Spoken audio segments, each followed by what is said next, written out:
Disney World is home to several theme parks, and it's known for family fun and nostalgia and Disney characters, but perhaps what sets Disney apart more than any other theme park in the world are the tricks and illusions and incredible story and technology that they use to make this family fun happen. Today, we're spoiling the magic, so if you don't want the magic spoiled, if you don't want to understand how some of these magic effects work, click away, or if you get to one that you don't want it spoiled, just skip over it. We'll have chapters on the video because we're spoiling the magic. We're talking about how Disney makes it happen, how it works. We're getting into the nitty-gritty on some of the most mysterious ones. Let's start with one that you might have seen online because it goes viral constantly. Over in Tokyo Disney, on the Enchanted Tale of Beauty and the Beast ride, is one of the most impressive illusions that Disney has, where Beast transforms from his beast form to his handsome prince form. And this happens right before your very eyes. Ooh. So how do they do it? I'll tell you. It's a many-layered effect. First layer, Pepper's Ghost. This is one that is a very classic magic trick, honestly, that Disney uses in their rides. One of the most famous examples is Haunted Mansion. That's how all the ghosts look like ghosts and see-through. Pepper's Ghost is actually an effect that dates all the way back to the 1800s, and it is done with a sheet of mylar being stretched across the scene at a 45-degree angle. In this case, the mylar reflects an image of the Beast, so it looks like he is actually floating there. Now, in most cases with Pepper's Ghost, it makes them look like a ghost. That's why it's called that. But with the Beast, it uses very high-tech projection mapping in conjunction with the Pepper's Ghost, so it makes it look like the entire Beast is actually physically fully there and solid. You can punch him. I don't know why that's what I went to, but he looks solid when they usually look like ghostly and translucent. That's part one. The Beast itself is actually a static figure that is hidden above the scene that you're looking at, and he's attached to a black robotic arm called a Kuka arm that's holding the Beast up. It gets crazier. The Beast body is actually split in two, with the robotic arm connected in the center, so it allows him to rotate 360 degrees. Combine that rotating effect, bounce the Beast off the mylar, and it looks like a real floating, rotating Beast is there in real life. So while you're looking at the Beast form of the Beast before he turns into Prince Adam, the Adam animatronic is actually hidden below the stage in a pit, and that is completely impossible to see. Even if you're looking for it, you will not see it because of the set design and the lighting. As the Beast begins to fade away, the Prince rises up fast in just 7 seconds, perfectly matching the timing. And the Prince does that little lift before he lands on the ground. That's because his feet have two dark metal rods which let him look like he's sort of floating before making contact with the ground. And even all of that is not enough to sell this illusion because there is another layer of lighting. The scene uses 11 projectors to help light this and make it look realistic. And elsewhere, the lighting is very dim so that you can't see any of the tech behind the magic. You might even notice there are some clouds behind the Beast that start to appear right as the illusion starts to kick in to give your brain something else to look at and really help to sell the transformation. All this comes together to create one of the most mind-blowing visual illusions ever, especially on a theme park ride. Every element, from the robotics to the projection mapping to the lighting and music, is timed to the absolute millisecond. And obviously, some very, very smart, very, very talented, and very, very creative people made this happen using a common engineering practice called proof of concept, where they made a little tiny model of the scene to show the feasibility of the design as part of their creative process. So though it might seem like pixie dust or magic when you're riding these rides, the true magic is actually the thought and intentionality from the Imagineers that are designing these attractions. Now, one of the most famous attractions in the world that has some incredible effects that you might not even know are happening is Rise of the Resistance. Rise of the Resistance is in Disney World and Disneyland, and it's a Star Wars attraction that makes it feel like you yourself are escaping a Star Destroyer. Very high stress. One effect we're going to talk about is the walking Kylo Ren. There's a point where Kylo is coming after you, and he jumps down and starts walking towards you, turning his lightsaber on as he does. This looks incredibly real, or maybe as if one of the most insane high-tech animatronics is in front of you. But that's actually not the case at all. What you're actually seeing is a cart on a track that has a flat panel attached to it. This is used as a projection surface, and the projection is hidden below in the floor. The cart moves forward as the video is projected on it so that it looks like this actual figure is coming towards you. But that isn't enough to sell the illusion. It is not all screens. Kylo Ren's hand and his lightsaber are physical props. Behind that flat panel is a motor that allows the hand to move up and down to help sell the illusion of Kylo Ren walking toward you. This easily tricks your brain into thinking that Kylo Ren is three-dimensional when he really is just a two-dimensional screen. Similarly, around this projection, you can see really bright lights, which makes it harder for your brain to catch any of those moving pieces that you're not intended to see. They even have a B mode, which weirdly I've never seen, where if that cart breaks down, Kylo Ren just sort of jumps down and stands in place. And this isn't the only lightsaber effect that is kind of hard to grasp.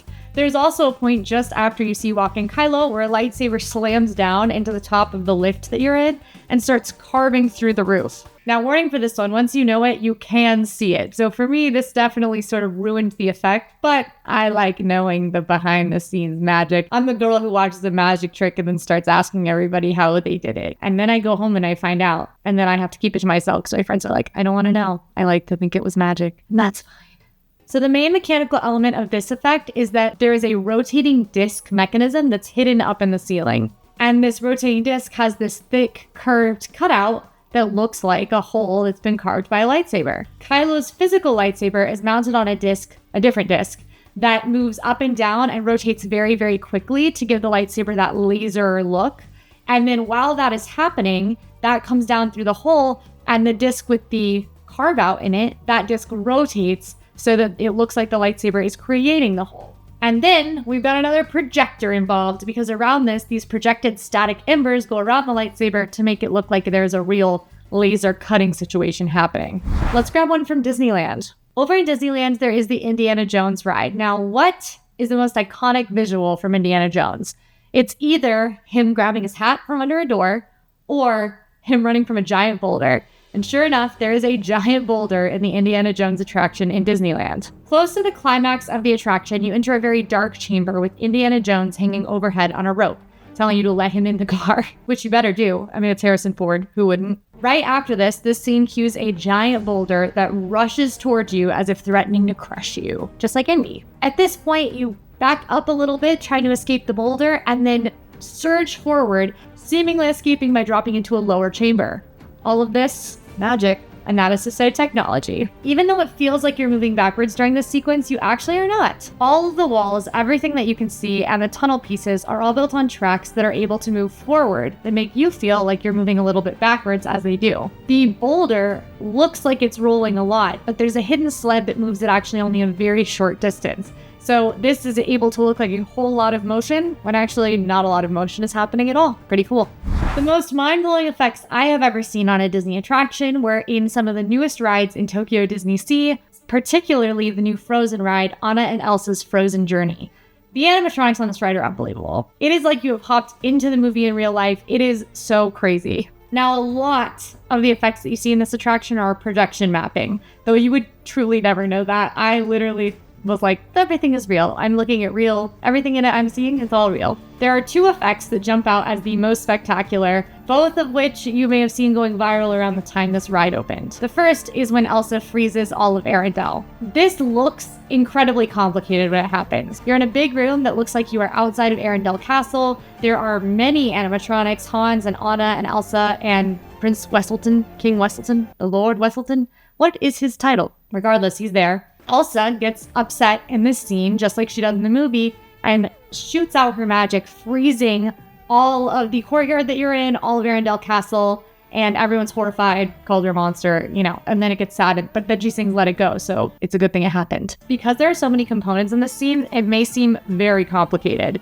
but it's actually a lot more simple than it appears. The icicles that shoot out of the ground are all hidden in the floor, ready to shoot out when Elsa gets upset. The building freezing over and the ground, all projection mapping. And the most eye-catching part of this illusion are the ways the water fountains freeze. The water fountains go from looking like full fountains that are spewing water to being fully frozen with ice kind of flying everywhere. This happens through a very quick rotation, 45 degrees, to reveal these structures that look like ice that were actually there the whole time. They were just hidden by the structure, so you couldn't see the fountains rotated. On top of that, obviously, everything here is layered with projection mapping to make it look more realistic. And though this is the biggest effect, the most jaw-dropping effect happens towards the end of the attraction. Of course, just like in the movie, spoilers if you somehow haven't seen Frozen, Anna has her heart frozen when she unfreezes, I'm like thinking about it right now. It's unbelievable to see. The moment her heart melts, Anna's cape has been frozen up in the air, and it seemingly transforms before your eyes from a solid, frozen, statue-like item into a soft, flowing fabric. Now, what's wild is that it's actually kind of neither of those things. While the cape may look like fabric, it actually has many internal rods hidden inside it. These allow the cape to expand and contract, similar to an umbrella. The rod is connected directly to Anna's back, so as she unfreezes, the rod contracts and it lets the cape collapse. It's kind of like a wing. It gives the illusion that Anna is quickly melting. And then on top of that, it's just insane robotics that move just like a person does, which is wild that we're doing that now. It is the future. There is an attraction in Disney World that is geared toward kids but has some of the most incredible technology hidden inside of it, and that is Enchanted Tales with Belle. With this attraction, guests start at Belle's house, heading back into Maurice, her dad's workshop, and there is a mirror hanging on the wall. Looks like a regular mirror, reflects you and your kids. You're excited, you're gonna go meet Belle. It's great. But there is a magic incantation that you say to this magic mirror, "Take me back to the day Belle and Beast fell in love." And sure enough, the mirror before your eyes, while you were staring at it, transforms from an ordinary mirror on the wall to a massive archway that admits all of the guests from Maurice's workshop back in time to the Beast Castle. This is a very impressive illusion. If you have never done Enchanted Tales with Belle, because maybe you don't have kids and you think it's a kid's experience, it certainly is, but you need to see this illusion. And also the Lumiere animatronic. I love that guy. This looks simple while it's happening, but it also looks like real magic. And that is because this is actually one of the most complicated and multifaceted illusions on this entire list. I know, hot take, that this might be the most mechanically complex. For instance, the difficulty of the Beast that we talked about earlier is primarily software driven because it's all about the precision timing. But the Enchanted Mirror is so much more complex than what it seems. This one is a little bit of a doozy and kind of hard to explain without a visualization, so we're going to break it down into a few parts. The first part, the frame expansion. The mirror's frame is constructed with telescoping segments. So with a telescope, you can expand it and contract it. Same thing with the frame. It nestles inside of itself, like a Russian nesting doll. At the corners, this lets it expand both horizontally and vertically. And this is done with a rack and pinion mechanism, which is basically circular gears with toothed rails that help to roll out the frame to make it longer or shorter. And linear bearings are used here to make it very straight and smooth movement. While this is happening, the lower wall section is its own effect as well. The lower portion of the wall that is behind the mirror is actually a rigid U-shaped panel. This panel very quickly descends into the floor, creating the illusion of the wall completely disappearing. Next, we have the glass panel separation. The mirror itself is not one piece of glass. It is actually two meticulously connected pieces of glass, split in the middle with a half-silvered reflective surface, like a two-way mirror. These panels slide apart horizontally into the wall, kind of like when you go to the grocery store and there's an automatic door, but they just hide. At the same time, behind those panels is a projection of wooden doors opening to help enhance the transition. And yes, I said projection because projection mapping is a massive part of this. It's used to display animations of the forest and Beast Castle on the mirror's surface before it disappears. And while this is all happening, the room darkens around you so that all you can really see are the projections, and it helps hide the many, many mechanisms. Seeing it in person really is something, and you have to do it if you are interested in this kind of thing, which if you're this far in this video, I think you are. One effect that is in both Disneyland and Disney World is the Hatbox Ghost on Haunted Mansion. In Disneyland, it is in the attic scene, and in Disney World, it's towards the beginning of the ride with the floating candelabra hallway. In this scene, you will see a ghostly figure holding a hatbox. It's got a scary skull face. The catch is, as you move past this guy, his head vanishes and appears in the hatbox, or vanishes out of the hatbox and appears where his head should be. And it looks like the ghost is relocating his own head, which is creepy. Similarly, this one is going to use a couple of different effects to create the illusion. For one, the ghost's face is projected onto a blank black head, so when the projection turns off, it looks empty. Pretty simple. But the figure is actually wearing a wig. When that projection disappears and the face goes dark, the hair is quickly lowered into the body to hide the head. At the same time, the face is projected into the hatbox, creating the illusion of a three-dimensional image. And they've improved this. This is an effect from 1969 over in Disneyland, and they've added backlit LEDs that let the transition be a whole lot faster than it used to be and remove some of the clunkiness. And in Disneyland, the whole thing is synced to the Doom Buggy's movement so that you are always viewing it from the angle you are supposed to. Magic tricks, they're typically about where you're looking from and what your attention is caught with. Funnily enough, Disney actually used to consult with magicians back in the day. That was a major part of Imagineering, was they had actual magicians working.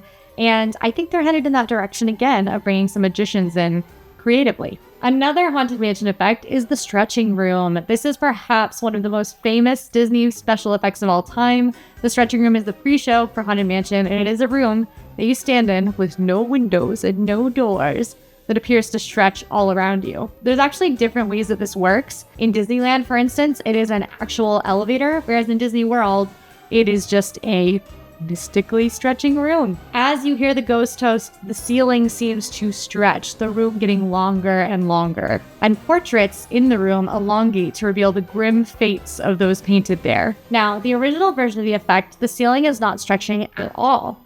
In fact, the ceiling stays stationary the entire time, while you descend down on an extremely large hydraulic elevator. As the floor lowers, part of the walls come with it, but reveal more walls above them. Your brain kind of assumes that the room is stretching because that feels more logical than the floor dropping below you, since you can't really feel it. And it also helps to transport guests down to the ride's loading level. But in Magic Kingdom, the stretching room is not an elevator. Instead, in this one, the ceiling does actually rise upward, taking the portraits with it. Disney uses something called forced perspective a lot, which is where they make things really small when they're supposed to be really far away and really big when they're supposed to be closer. This is how the castle looks so big. But in fact, if you're up by those top spires, those rooms are not room size. Those windows are maybe this big at the very top. But forced perspective and lighting is used to help make it look like the room is stretching vertically in both cases. The reason Magic Kingdoms isn't an elevator is because the Disneyland ride building is actually underground. So you have to get underground to get down there.